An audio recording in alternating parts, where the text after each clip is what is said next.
సరస్వతి పుష్కరాల గురించి చెప్పాలంటే కొంచెం బాధేసింది. మా హక్కుల కోసం పోరాడిన ప్రతి దళిత సంఘాలకు నేను శిరస్సు వచ్చి నమస్కరిస్తున్నాను. ఎందుకంటే ఈరోజు చాలా ముఖ్యమైన విషయం నేర్చుకున్నాను. నేను డబ్బు కంటే మరి చాలా విలువైనది ఒకటి కులం అని చెప్పి ఈ సందర్భంగా నేను అందరికీ తెలియజేస్తున్నాను. ఇది నేను నేర్చుకున్నాను. ఎందుకంటే కులం బట్టి ఎట్లా ప్రవర్తిస్తున్నారు అందరని చెప్పి ఈరోజు మనకు తెలుస్తుంది.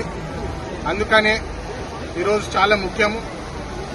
మన రాజ్యాంగంలో article 14 equality to everybody, article 15B and article 17 untouchability against, ఇంకా రిలీజియస్ ప్లేసెస్ లో అందరికీ హక్కులు ఉన్నాయని చెప్పి ఈ సందర్భంగా మళ్ళొకసారి గుర్తు చేస్తూ ఈ పుష్కరాలకు వచ్చిన ప్రతి ఒక్కరికి మంచిగా వాళ్ళు భక్తులు క్షేమంగా వచ్చి వెళ్లాలని చెప్పి కోరుకుంటూ ముగిస్తాను. ధన్యవాదాలు.